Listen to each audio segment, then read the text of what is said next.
cristiano.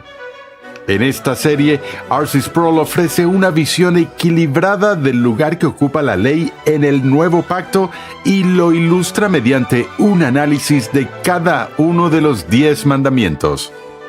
En esta lección veremos que la voluntad de Dios para su pueblo se encuentra en su revelación, en su ley. Existe todo tipo de normas y reglamentos humanos y culturales, pero la norma absoluta con la que se miden todas nuestras normas es la ley de Dios. Acompáñame una vez más al salón de clases a escuchar al Dr. R.C. Sproul mientras explica el importante papel de la ley como instrumento revelador de la voluntad de Dios.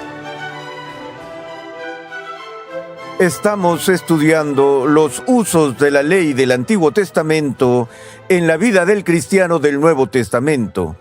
Hemos estado considerando el triple uso o función de la ley del Antiguo Testamento, y el primer uso es que la ley funciona como un espejo. Nos vemos en ese espejo y al observar la ley de Dios nos damos cuenta de los defectos y las fallas en nuestro propio carácter, las manchas que contaminan nuestras almas.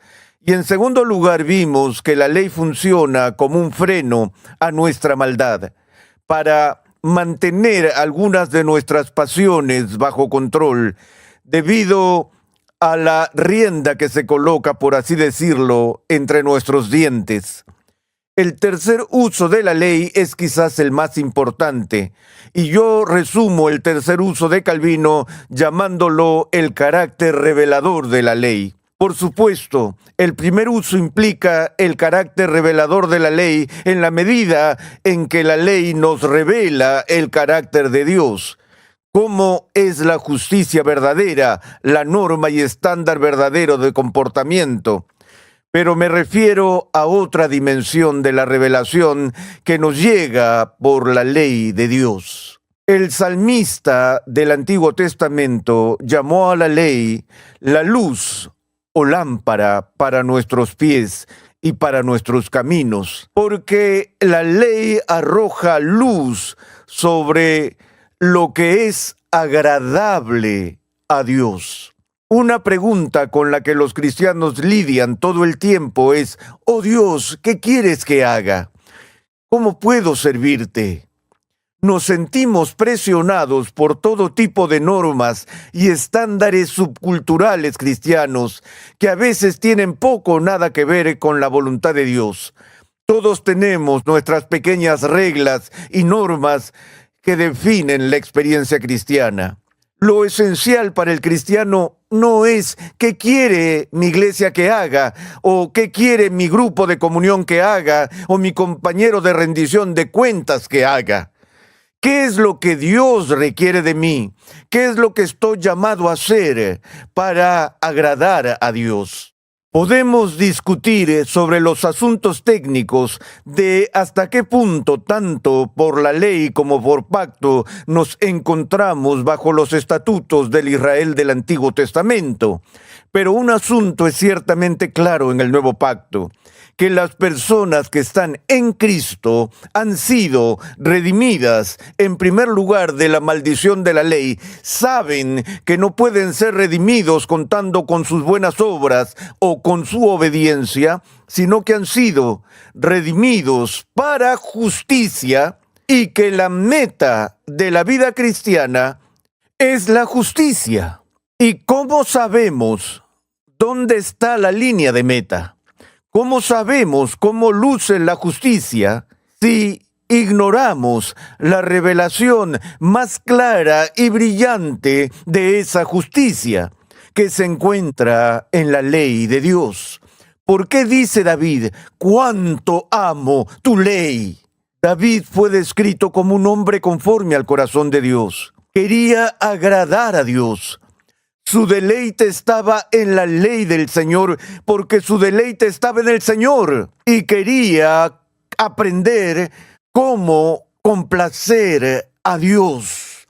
Si un cristiano me dice: «No me importa la ley del Antiguo Testamento», equivale a decir: «No me importa agradar a Dios». Y es siquiera posible que una persona sea regenerada, que una persona esté verdaderamente en Cristo y no tenga ninguna preocupación en su alma o en su corazón por hacer lo que agrada a Dios. Jesús lo explicó. Él dijo, por un lado, si ustedes me aman, guardarán mis mandamientos. Y yo sigo diciendo que creo que es el argumento más aterrador que Jesús dijo alguna vez, cuando al final de su exposición del significado más profundo de la ley de Dios que Él dio en el Sermón del Monte, y de eso se trataba el Sermón del Monte. El Sermón del Monte fue un sermón sobre los 10 mandamientos. El Sermón del Monte fue sobre los mandamientos más amplios que Cristo está explicando sobre la ley de Dios. Y el momento culminante de ese sermón viene cuando Jesús da una advertencia, diciendo, muchos me dirán en aquel día, Señor, Señor, no hicimos esto en tu nombre, no hicimos aquello en tu nombre, etc. Y yo les diré, apártense de mí, jamás los conocí. Gente que reclama una relación íntima con Cristo, una experiencia evangélica con Cristo. Y Jesús expresó que les dirá, por favor, márchense. No sé quiénes son. Ustedes que practican la iniquidad. Esa es una terrible, terrible acusación de antinomianismo en cualquiera de sus manifestaciones, que aquellos que Jesús se negará a reconocer son los que desprecian la ley de Dios. Para Jesús, obedecer a Dios era su vida, era su comida y su bebida. El celo por la casa de su padre lo consumía. ¿Crees que Él se deleita en aquellos que desprecian lo que Él ama? ¿Qué significa cuando el Nuevo Testamento nos llama a crecer hasta la madurez en Cristo, a conformarnos a la imagen de Cristo y a buscar la mente de Cristo?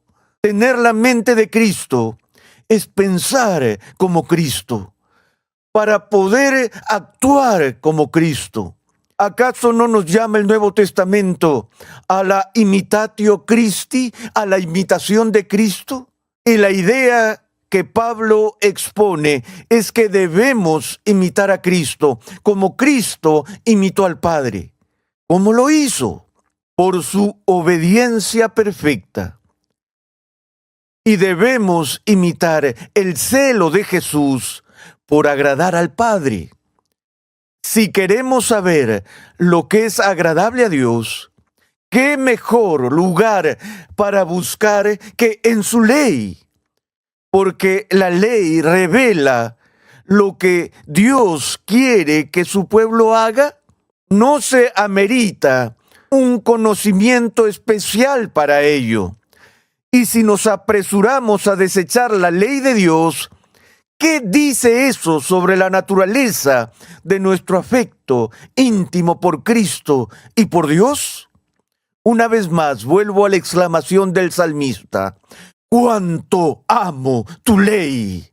Ama la ley, no por amor a algo abstracto, sino porque ama al Dios de la ley, cuya voluntad y carácter se revelan. Es decir, la ley revela la voluntad preceptiva de Dios. Revela lo que Dios quiere que la gente haga y lo que no. Y en ese sentido tiene una importancia tremenda para nosotros ahora. Hay algo en la forma en que se da la ley que es sumamente importante que comprendamos. En el Decálogo, es decir, en los 10 mandamientos, que es una especie de carta magna de toda la ley del Antiguo Testamento, tenemos una forma de ley que se denomina apo, A-P-O, díctica, D-I-C-T-I-C-A, ley apodíptica. Y esa forma de ley, esa forma apodíptica, se distingue de lo que llamamos casuista. Estos términos pueden resultarte totalmente extraños. No dejes que te asusten. Vamos a intentar entenderlos. Empecemos primero por el segundo, el derecho casuista. Quizás nunca hayas oído el término casuista. Quizás lo has escuchado como el sustantivo casuística. O si no, seguro que has oído el término jurisprudencia, que se refiere a casos legales. ¿Ves un juicio por televisión y oyes a los abogados argumentar su caso y puede que el juez vea a los abogados y les diga, cítenme algunos casos, cítenme algún precedente? Y ellos dirán, bueno, en Jones contra el estado de Nevada en 1976, la decisión del tribunal fue tal y tal. Va y hace que sus asistentes jurídicos busquen todos los casos que han tratado incidencias similares que están ante el tribunal en esta ocasión. Pues bien, la Biblia contiene mucha jurisprudencia en el Antiguo Testamento y la forma literaria en que suele presentarse es lo que llamamos el estilo sí, entonces. Sí, entonces. Y dice algo así, si tu buey pisotea el campo de trigo de tu vecino, entonces tienes que pagar los daños y perjuicios. ¿Ves ese sí? El Código de Leyes de Israel podría continuar diciendo, y si tu burro pisotea el campo de trigo de tu vecino, o si tu asno pisotea el campo de cebada de tu vecino, y podríamos tener una Biblia tan grande como una casa si tuviéramos leyes específicas para gobernar cada tipo concebible de agravio o transgresión, ¿no? Pero en lugar de eso, lo que la Biblia da son ejemplos, presenta casos ejemplares. De modo que entonces un juez diría, bueno, si la ley dice que si un buey pisotea el campo de trigo, se deben pagar tales y tales daños, puedo obtener una pauta de cómo emitir un veredicto de justicia si es el burro de alguien que pisotea el campo de trigo de otra persona. ¿Lo ves? Así que eso es lo que se llama derecho casuista. Jurisprudencia, ejemplos concretos, particulares. La jurisprudencia simplemente desarrolla y detalla las implicaciones de la ley más fundacional y fundamental que rige al pueblo, que es la ley apodíctica, y se comunica en el estilo literario del mandato o prohibición personal, y tiene la fuerza del absoluto moral. No tendrás otros dioses delante de mí. O no codiciarás, hurtarás, matarás, cometerás adulterio, darás falso testimonio. Estos son los preceptos fundacionales que gobernaban la tierra. Eran la declaración de derechos de Israel. Me pregunto cuántos libros harían falta para imprimir todas las leyes que ha promulgado el Congreso de los Estados Unidos desde su creación. Me pregunto cuántos volúmenes harían falta para escribir las leyes que se han promulgado en los últimos 10 años. Algunos analistas dicen que somos una sociedad excesivamente gobernada y que ha habido tal proliferación de leyes, hay tantas leyes que hemos llegado al punto de no respetar ninguna de ellas. Pero esa es otra historia. Hemos visto una situación en nuestro país en la que si un Estado promulga una ley, un estatuto, y alguien no cree que la ley sea justa, ¿tiene algún recurso? ¿Puede la persona poner a prueba la validez de esa ley con una norma más estricta? ¿Qué ocurrió en el movimiento por los derechos civiles en la historia de Estados Unidos, cuando los estados tenían derechos discriminatorios contra grupos étnicos que hacían ilegal que las personas de color se sentaran en la parte delantera del autobús o que utilizaran las mismas instalaciones públicas que los blancos? Esas eran leyes. Y cuando esa señora subió a ese autobús y se sentó en la parte delantera del autobús, estaba infringiendo la ley. ¿Por qué la gente hacía eso? querían contrastar la ley local, el estatuto, con una norma superior. Y la norma era la Constitución de los Estados Unidos. El objetivo de la Suprema Corte es decidir si determinadas leyes promulgadas por el gobierno federal o por los estados se ajustan a las normas básicas de justicia adoptadas inicialmente. Si lo hacen de forma coherente es otro asunto. No creo que lo hagan, pero para eso fueron diseñadas. Ese es su propósito, evaluar las leyes particulares a la luz de las absolutas. Pero hoy vivimos en una sociedad en la que estamos llegando rápidamente a la conclusión de que no hay leyes absolutas ni siquiera en la Constitución. Pero quiero que entendamos que el formato de los 10 mandamientos es apodíctico. Y lo otro que quiero que entendamos antes de sumergirnos en una explicación de esos 10 mandamientos, que empezaremos en nuestra próxima sesión, es que otro aspecto de la forma de la ley, es que la forma es elíptica. Elíptica. Es decir, hay una elipse, y la forma en que esta palabra de la geometría se aplica a la gramática es cuando se hace una declaración con una oración y algo no se dice directamente, sino que se asume tácitamente y puede insertarse legítimamente en la declaración. Lo llamamos enunciado elíptico. El carácter elíptico principal de la ley de Dios es este, y lo aprendemos observando detenidamente cómo Jesús expone los 10 mandamientos en el Sermón del Monte. En primer lugar, cuando la ley de Dios prohíbe algo, al mismo tiempo que está prohibiendo algo, está silenciosa, tácita, elípticamente ordenando lo contrario. Y cuando ordena algo, al mismo tiempo está prohibiendo tácitamente lo contrario. Por ejemplo, en términos sencillos, cuando el primer mandamiento dice no tendrás otros dioses delante de mí, el mandamiento tiene una connotación negativa, no tendrás. No puedes tener dioses delante de mí. ¿Qué es lo opuesto?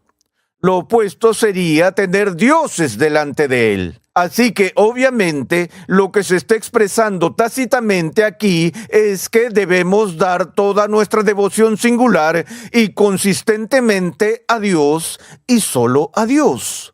Se vuelve un poco más complejo o sutil cuando decimos no matarás o no asesinarás. ¿Qué dice eso sobre la obligación de un ser humano de hacer esfuerzos positivos en favor del bienestar de la vida de las personas? Lo que Jesús explica es que la ley no matarás no significa simplemente que no te está permitido asesinar, sino que significa todo, desde no asesines hasta promueve la vida.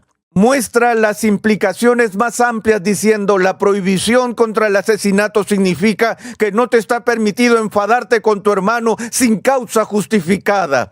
No debes odiar a tu hermano, pero en el lado positivo del balance incluye el mandamiento tácito de trabajar por el sustento y el bienestar de toda vida humana. No es solo una negación del asesinato, es una declaración a favor de la vida. ¿Lo ves? Eso es lo que entendemos por carácter elíptico, donde al mismo tiempo que la ley prohíbe un aspecto en particular, está mandando a hacer positivamente lo opuesto. Así que, no codiciarás significa serás generoso.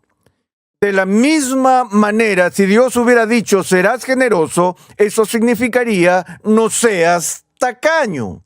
Los opuestos están incluidos allí, porque no podemos obedecer lo que se declara explícitamente si estamos haciendo lo contrario. Así que con eso en mente, que la ley viene en forma de estructura literaria apodíctica, en forma de una obligación personal absoluta, lo que debes y lo que no debes hacer, y que viene con este carácter elíptico que Jesús nos explica, es importante saberlo antes de empezar en nuestra próxima sesión con el primer mandamiento.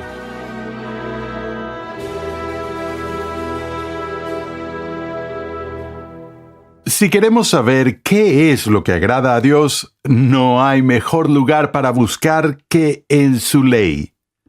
A menudo luchamos por entender el papel de la ley de Dios en nuestras vidas, y es por eso que presentamos esta serie del Dr. R.C. Sproul en Renovando tu Mente. En 15 mensajes, el Dr. Sproul ofrece una visión equilibrada del lugar de la ley del Antiguo Testamento en el Nuevo Pacto. En unos minutos regresamos con el Dr. Sproul para concluir esta lección. Pero antes, te invitamos a visitar nuestra página web renovandotumente.org, donde podrás solicitar gratuitamente la guía de estudio de esta serie. En Conexión Ligonier ofrecemos a cristianos en crecimiento estudiar en línea gracias a una amplia biblioteca de cursos interactivos en video impartidos por el fundador de Ministerios Ligonier, el Dr. R.C. Sproul, y otros destacados pastores, teólogos y expositores cristianos. Para más información visita conexionligonier.com. Cuando el salmista dijo, «¡Cuánto amo tu ley!», lo dijo porque se deleitaba en la ley del Señor.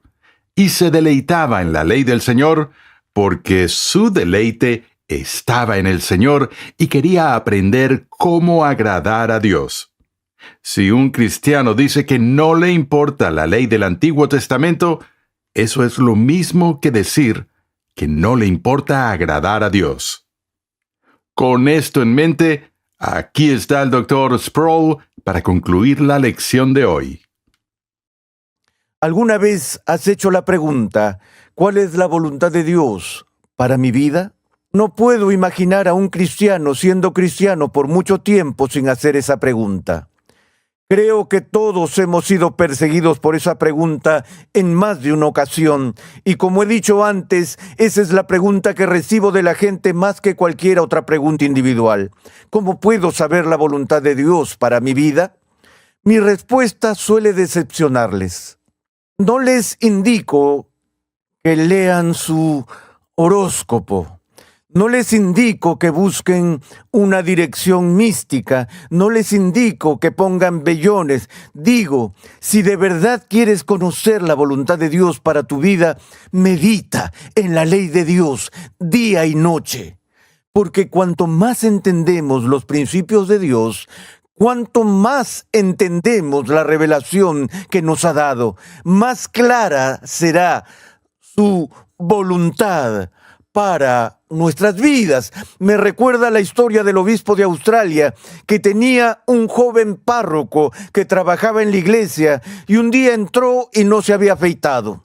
El obispo lo vio y le dijo, «Jovencito, ¿por qué no te afeitaste antes de venir a trabajar hoy?».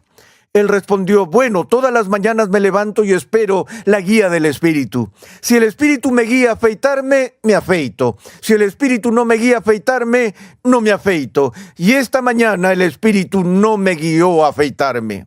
Él dijo, «Bueno, ¿por qué no le ahorras al Espíritu tiempo y energía, y a ti mismo mucho tiempo de oración y energía, y desde este día en adelante vives sencillamente bajo el principio que vas a estar limpio cuando estés delante de la gente a la que ministras y que vas a estar bien afeitado»? No necesitas una revelación sobrenatural para eso. Amén. La Escritura afirma que solo Dios es Señor de los cielos y de la